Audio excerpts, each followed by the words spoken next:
पहला विषय जो दिया गया कि कैबिनेट में पास होने के बावजूद जनगणना अधिसूचना में ओबीसी और जाति का कॉलम न देना, ओबीसी के साथ धोखेबाजी, ये जो मुद्दा है साथियों, क्योंकि केंद्र सरकार के द्वारा 22 जनवरी 2026 को भारत के राजपत्र पर एक गजट किया गया कि अभी हम लोग जाति जनगणना करने वाले हैं, जाति जनगणना करने वाले हैं, ऐसा राजपत्र पर गजट किया गया। लेकिन साथियों उसके बाद जो नोटिफिकेशन जारी किया गया और उस नोटिफिकेशन और साथ ही साथ उन्होंने जो प्रगणक लोगों को ट्रेनिंग देने के लिए जो बुकलेट छापे, उस बुकलेट में जो फॉर्म दिया गया, उस फॉर्म में 34 कॉलम दिए गए, लेकिन उन 34 कॉलम में से ओबीसी के जाति का कॉलम ही नहीं है, यानी ओबीसी का कॉलम ही नहीं दिया गया। जब हमारा कॉलम ही नहीं दिया गया तो फिर हमारी गिनती कहाँ होने वाली है? तो फिर आप जनगणना कहाँ कर रहे हो, जाति जनगणना कहाँ कर रहे हो? यानी ये जो बातें हैं, तो साथियों शासक वर्ग जाति जनगणना क्यों नहीं करना चाहता है? इसका प्रमुख कारण क्या है? तो साथियों इस देश के अंदर जब 1931 का दशक था, तो उस समय इस देश के अंदर ब्रिटिश इंडिया थी, यानी अंग्रेजी हुकूमत थी, और अंग्रेजी हुकूमत ने 1931 में जनगणना किया। उसके बाद 1941 का समय आया, तो उस समय द्वितीय विश्व युद्ध चल रहा था, इसलिए जाति जनगणना नहीं हुई। फिर 1951 का समय आया, 1951 में देश में पंडित जवाहरलाल नेहरू सरकार में आ गए। पंडित जवाहरलाल नेहरू अंतरिम गवर्नमेंट की सरकार में रहे, और 1961 में फिर पंडित जवाहरलाल नेहरू रहे। 1971 1981 में इंदिरा गांधी जी रही, 1991 में नरसिम्हा राव जी रहे, और 2001 जब आया तो बीजेपी की गवर्नमेंट आ गई और पंडित अटल बिहारी वाजपेयी देश के प्रधानमंत्री हो गए।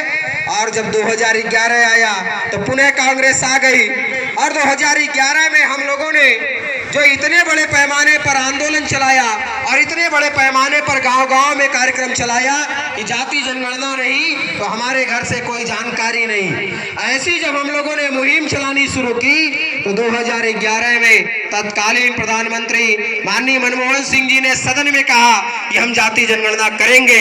वैसे माननीय मनमोहन सिंह जी जितने दिन प्रधानमंत्री रहे तो वो बोलते बहुत कम थे, और जाति जनगणना के मुद्दे पर जब उन्होंने बोला भी तो पंडित लोगों ने उनको चुप कराया और कहा इस मामले को प्रणब मुखर्जी देखेंगे, यानी प्रणब मुखर्जी नाम के ब्राह्मण देखेंगे।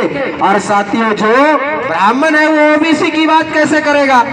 और इस देश के अंदर 2011 में सोशल इकोनॉमिक सर्वे किया गया, और जो आज तक सार्वजनिक भी नहीं किया गया। और 2014 में इनकी गवर्नमेंट चली गई, और 2014 में फिर से किसकी गवर्नमेंट आ गई? बीजेपी की गवर्नमेंट आ गई। और 26 मई 2014 को जो सरकार में आए, सरकार में आने के बाद सबसे पहले उन्होंने क्या किया? एफिडेविट दाखिल करके कहा हम किसी प्रकार की जनगणना करने वाले नहीं है, हम जाति जनगणना करने वाले ही नहीं है। साथियों जो आदमी ये कहता है कि हम जाति जनगणना करने वाले नहीं है, आज 2026 में 22 जनवरी 2026 को गजट करके क्यों कह रहा है हम जाति जनगणना करेंगे? क्योंकि साथियों उनके सामने अभी जो मामला खड़ा हो गया है कि अभी हमने वोट तो ले लिया, हमने वोट जिस नाम पे लिया, अभी ये जाति जनगणना का मुद्दा अगर नहीं करते हैं तो अभी इस देश के अंदर जो ओबीसी कम्युनिटी है, अभी 2014 में तो हमने कहा मैं पिछड़े वर्ग का हूँ, मैं चाय बेचने वाला हूँ, मैं गरीब हूँ, लोगों ने विश्वास तो कर लिया, लेकिन अभी ये लोग विश्वास करने वाले नहीं है। अभी ने बहुत ज्यादा देर तक मूर्ख में नहीं बना सकता, इसलिए साथियों अभी दूसरी तरीके से मूर्ख बनाने का काम कि हम तुम्हारी जाति जनगणना करेंगे, ऐसी बातें वो कर रहे हैं। ये जाति जनगणना क्यों नहीं करना चाहते साथियों? ये मुद्दा आप लोगों को समझना बहुत ज्यादा जरूरी है। ये जाति जनगणना इसलिए नहीं करना चाहते साथियों क्योंकि डॉक्टर बाबा साहब अम्बेडकर ने संविधान की आर्टिकल 340 में दिया कि सामाजिक और शैक्षणिक रूप से पिछड़ी जातियों के अन्वेषण के लिए आयोग का गठन किया जाए, यानी इनके लिए क्या किया जाए? इनके लिए आयोग का गठन किया जाए और इनकी गिनती की जाए, और जितनी संख्या इनकी है उस संख्या के अनुपात में इनका प्रतिनिधित्व दिया जाए। तो प्रतिनिधित्व देने के लिए संविधान में क्या दिया? संविधान में डॉक्टर बाबा साहब अम्बेडकर ने दिया, संविधान की आर्टिकल 15(4), 16(4) में मौलिक अधिकार दिया। तो क्या मौलिक अधिकार दिया? तो मौलिक अधिकार दिया कि इन लोगों को इनकी गिनती करने के बाद मौलिक अधिकार रिप्रेजेंटेशन का दिया, प्रतिनिधित्व का दिया। तो प्रतिनिधि का क्या मतलब है? लोगों को समझ में आता है प्रतिनिधि का मतलब नेताजी होता है। बाबा साहब अम्बेडकर ने संविधान में 2 प्रतिनिधि दिए, एक इलेक्टेड, दूसरा सिलेक्टेड। जो इलेक्टेड है, इलेक्टेड 5 साल 6 साल के लिए होता है, यानी अगर वो चुनो जिसको आप वोट देकर चुन कर लाते हैं वो 5 साल 6 साल के लिए प्रतिनिधि होगा। लेकिन जो सिलेक्टेड होगा, आपके घर का आपका बेटा बेटी अगर अपनी 25 साल की उम्र में परीक्षा पास करके, इंटरव्यू पास करके नौकरी में आते हैं, अगर 25 की साल की उम्र में नौकरी में आए तो वो 60 से 62 साल की उम्र तक नौकरी करेंगे, यानी वो 35 से 37 साल के लिए समाज के प्रतिनिधि होंगे। ये 35 से 37 साल के लिए अगर समाज के प्रतिनिधि होंगे तो साथियों शासक वर्ग ने क्या सोचा? शासक वर्ग ने सोचा, ब्राह्मणों ने सोचा कि अगर इनका प्रतिनिधित्व होगा तो ये प्रतिनिधित्व अगर इनका मिल गया तो इस देश के अंदर जो ब्राह्मण तंत्र हम चलाना चाहते हैं ये ब्राह्मण तंत्र समाप्त हो जाएगा, भारत देश के अंदर लोकतंत्र लागू हो जाएगा। इसलिए साथियों ये जाति जनगणना नहीं करना चाहते हैं। अगर जाति जनगणना होती है तो क्या होगा? जाति जनगणना होती है तो साथियों ये बाबा साहब अम्बेडकर ने जो मौलिक अधिकार दिया, ये मौलिक अधिकार क्यों दिया? ये मौलिक अधिकार बाबा साहब ने इसलिए दिया संविधान के अंदर कि साथियों अगर परिषदीय विद्यालय से लेकर के मेडिकल कॉलेज, इंजीनियरिंग कॉलेज तक हमारे समाज के अध्यापक, अध्यापिका, प्रोफेसर और प्रवक्ता ये लोग नहीं होंगे तो हमारे बच्चों का ध्यान कौन देने वाला है?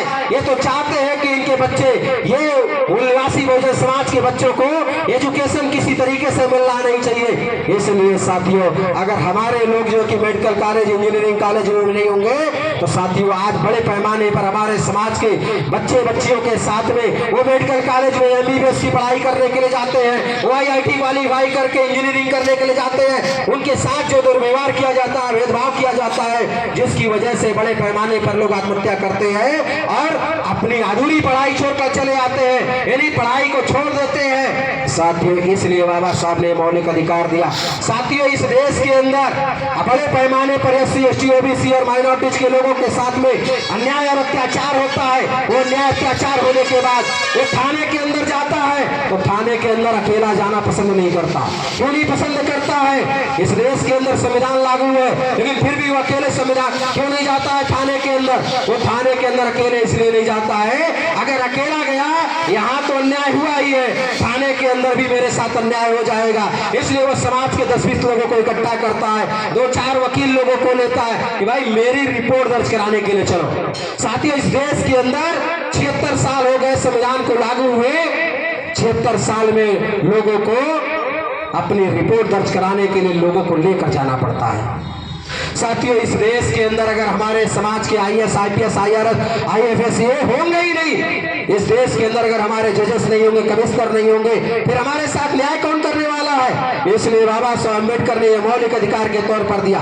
इसलिए शासक वर्ग इस देश के अंदर जाति जनगणना नहीं करना चाहती है। अगर जाति जनगणना होगी तो क्या होगा साथियों? जाति जनगणना होगी तो हम उत्तर प्रदेश में रहते हैं, उत्तर प्रदेश के 75 जिले हैं और 75 जिलों में से क्या होगा? इन 75 जिलों में से 66 जिलों का जिलाधिकारी कौन होगा? अगर जाति जनगणना होगी तो 66 जिलों का जिलाधिकारी मूल्यवासी बहुजन समाज का होगा। 66 जिलों का पुलिस अधीक्षक कौन होगा? मूल्यवासी बहुजन समाज का होगा। 18 कमिश्नर में से 16 कमिश्नर मूल्यवासी बहुजन समाज के होंगे। तो साथियों ये ना हो, अगर ऐसा होता है तो क्या होगा? अगर ऐसा होता है तो क्या मूल्यवासी बहुजन समाज के लोगों के साथ में अन्याय और अत्याचार होगा? इसलिए साथियों ब्राह्मण इस देश के अंदर इनके ऊपर आए दिन अन्याय अत्याचार होता रहे, इसलिए जाति जनगणना नहीं करना चाहते। साथियों ये बातें आपको बीच में आकर के हम समझाने का काम क्यों कर रहे हैं? आदरणीय चौधरी विकास पटेल जी परिवर्तन यात्रा क्यों चला रहे हैं? ये बातें अगर ये अकेले समझाने का काम करेंगे तो दिन भर में कितने लोगों को समझाएंगे? लेकिन अगर आप लोगों ने मिल करके, अगर यहाँ सैकड़ों लोग ये बात सुन रहे हैं, ये सैकड़ों लोग सुन करके अपने अपने गांव में, अपने आस पड़ोस में जाकर, अपने आस पड़ोस के गांव में जाकर के ये बताने का काम निरंतरता में करेंगे तो क्या होगा साथियों? रोज 100 गांव में कार्यक्रम होगा, रोज 100 गांव में बताएंगे, तो रोज 100 गांव में बताएंगे कि भाई ये जाति जनगणना का मुद्दा है और ये जाति जनगणना नहीं कर रहे हैं, ये जाति जनगणना हमारे बच्चों के एजुकेशन को लेकर नहीं करना चाहते। साथियों, इस देश के अंदर आधे से अधिक आबादी ओबीसी की है और 85 से 90% ओबीसी मूल्यवासी बहुजन समाज के लोग हैं। ये मूल्यवासी बहुजन समाज के नाम पर मैं कहता हूँ साथियों, ओबीसी के नाम पर कितने मेडिकल कॉलेज हैं भारत देश के अंदर? ओबीसी के नाम पर कितने मेडिकल कॉलेज है, कितनी IIT कॉलेज है, कितने जो यूनिवर्सिटी है? क्या एक भी है आज हमारे समाज के नाम पर? तो साथियों, क्यों नहीं है? क्योंकि हमारी गिनती ही नहीं है। जब हमारी गिनती नहीं है तो हमारे नाम पर कोई बजट नहीं है, कुछ भी नहीं है। तो जब कुछ है ही नहीं तो आपको क्या मिलने वाला है? साथियों, इसकी लड़ाई लड़ने के लिए अभी ये हमारी गिनती नहीं कर रहे हैं, तो हम लोग ये परिवर्तन यात्रा चला रहे हैं। तो हम लोगों को कह रहे हैं आप गिनती कर लो, आपके गांव में कितने ब्राह्मण रहते हैं, कितने घर बावन है, गिनती कर लो, ये गिनती कर लो। साथियों, ये गिनती करने से क्या होगा? एक समय आएगा वो हमारी गिनती नहीं कर रहे हैं, हम ही लोग गिनती करके देंगे और इस देश के अंदर शासक वर्ग बनेंगे। शासक वर्ग बनने के लिए परिवर्तन यात्रा चला रहे हैं। साथियों, अभी दूसरा हमारा मुद्दा इस देश के अंदर चल रहा है कि इस देश में जब इस कोरोना काल चल रहा था, जिस समय लोगों को घर से निकलने नहीं दिया जा रहा था, कोरोना काल के लॉकडाउन में साथियों 6 जून 2020 को इसी सेंट्रल गवर्नमेंट ने क्या किया? इसी बीजेपी की सरकार ने 3 काले कानून लाए किसानों के विरोध में। 3 काले कानून किसानों के विरोध में लाए और जब किसान इस पे आंदोलन करना शुरू किए तो लगभग जब 750 से ज्यादा किसान इस देश में आंदोलन करते हुए एक्सपायर कर गए, मर गए। जब मर गए तब जाकर हमारे इस देश के प्रधानमंत्री को होश आता है मुझसे बहुत बड़ी गलती हो गई। तब इस देश के प्रधानमंत्री को यह होश आता है कि मुझसे बहुत बड़ी गलती हो गई। फिर कहते हैं, हाथ जोड़कर कह रहे हैं मैं से बहुत बड़ी गलती हो गई, मैं किसानों से माफी चाहता हूँ, किसानों से माफी चाहता हूँ। मैं कहता हूँ इस देश की ये जो सेंट्रल गवर्नमेंट है, इस सेंट्रल गवर्नमेंट ने जो 750 से ज्यादा किसानों की हत्याएं कर लिया, तो हत्याएं करने के बाद कहता है, ये हत्यारी सरकार कहती है कि मुझसे गलती हो गई, मुझसे गलती हो गई। किसानों ने कहा कि हमारे फसल का न्यूनतम समर्थन मूल्य जो तुम ही तय करते हो, हम किसान निर्धारित भी नहीं करते हैं। भारत देश के अंदर 23 ऐसी फसलें हैं जिन 23 फसलों का न्यूनतम समर्थन मूल्य है। उन 23 फसलों के लिए किसानों ने कहा ये न्यूनतम समर्थन मूल्य हमें गारंटी दिया जाए। लेकिन साथियों, शासक वर्ग ने आज तक इसकी गारंटी कानून नहीं दिया। उस समय कहा कि हाँ देंगे, लेकिन साथियों क्यों देना नहीं चाहती है? इस देश के अंदर साथियों किसानों को कहती है हम किसानों को किसान सम्मान निधि दे रहे हैं। किसान सम्मान निधि कितना दे रहे हैं? 2000 रुपए दे रहे हैं। और कितनी बार दे रहे हैं? साल में 3 बार दे रहे हैं। कितना दिया? 6000 रुपए दिया। मैं कहता हूँ साथियों, इस देश के अंदर अगर किसानों के जो फसल का न्यूनतम समर्थन मूल्य है, तो धान का न्यूनतम समर्थन मूल्य कितना है? 2320 रुपए कुंटल। धान का न्यूनतम समर्थन मूल्य 2320 रुपए कुंटल है। और 20 जनवरी 2026 को धान के क्रय केंद्र बंद कर दिए गए, यानी धान की खरीदारी बंद कर दी गई। तो 20 जनवरी 2026 को जब बंद कर दिया गया, अब धान कहाँ बिक रहा है? खुले बाजार में बिक रहा है। खुले बाजार में बनिया कितने रुपए कुंटल खरीद रहा है? 1300 रुपए कुंटल खरीद रहा है। तो 1300 रुपए कुंटल खरीद रहा है तो 1000 रुपए कुंटल का नुकसान किसका हो रहा है? किसान का हो रहा है ना, खेतिहर मजदूर का हो रहा है ना। अगर ये किसान और खेतिहर मजदूर का धान का न्यूनतम समर्थन मूल्य, अगर हमारा किसान 10 बीघा धान बोया हुआ है और 10 बीघे धान में कितना धान पैदा हुआ? 100 कुंटल धान पैदा हुआ और उसका 100 कुंटल धान 1300 रुपए कुंटल बिका तो 1000 रुपए कुंटल का नुकसान हुआ। 100 कुंटल में कितना नुकसान हुआ? 1 लाख रुपए का। तुम दे रहे हो 6000 रुपए, 94,000 कौन देगा मेरे किसानों का? 94,000 हमारे किसानों का कौन देगा? और कहते हो किसान सम्मान निधि दे रहे हैं। साथियों, गेहूं का न्यूनतम समर्थन मूल्य, अभी आप लोगों ने गेहूं की मड़ाई भी कर लिया है, कुछ लोग हो सकता है अभी नहीं कर पाए हो। तो गेहूं अगर हमारे किसान ने 10 बीघा बोया हुआ है, अगर उसका गेहूं इस समय न्यूनतम समर्थन मूल्य है 2585 रुपए कुंटल, यानी 2600 रुपए कुंटल। अगर किसी किसान ने 10 बीघा गेहूं बोया हुआ है और वो चाहता है कि घर में केवल खाने भर का बचा करके इसी खेत से बेचना चाह रहा हो, कौन खरीदेगा 2600 रुपए कुंटल? वो यही खरीदने वाला? तो पता चलेगा नहीं बिकने वाला है। अभी हरियाणा में साथियों मक्के का न्यूनतम समर्थन मूल्य कितना है? 2250 रुपए कुंटल। हरियाणा में 2025 में मक्का बिका कितने रुपए कुंटल? 1100 रुपए कुंटल। 1150 रुपए कुंटल का नुकसान किसका हुआ? हम किसानों का हुआ, खेतिहर मजदूरों का हुआ। साथियों, अगर न्यूनतम समर्थन मूल्य का गारंटी कानून दिया जाए तो गारंटी कानून होने से क्या होगा? साथियों, हमारे लोग बड़े पैमाने पर खेती उनके पास में नहीं है, तो किसी दूसरे की अधिया पर, बटैया पे, कंट्राच पे लेकर हमारे लोग जोतते बोते हैं। अगर वो जोतते बोते हैं तो जिसके पास जुत वही नहीं है उसका न्यूनतम समर्थन मूल्य पे खरीदा भी नहीं जाता है। जिनके पास जुत वही नहीं है उनका न्यूनतम समर्थन मूल्य पे खरीदा भी नहीं जाता है। तो साथियों हम कहते हैं अगर न्यूनतम समर्थन मूल्य का गारंटी होगा कि इससे कम पर कोई भी नहीं खरीदेगा, खुले मार्केट में भी इससे कम पर अनाज नहीं बिकेगा, फसल नहीं बिकेगा किसानों का, अगर ये गारंटी होगा तो साथियों अगर किसी ने भी इससे कम की बोली लगाई उसे सजा होगी, उसे जेल भेज दिया जाएगा। ऐसी कानून व्यवस्था, ऐसा गारंटी कानून अगर बना कर दिया जाए तो किसी किसान को किसान सम्मान निधि की जरूरत है क्या?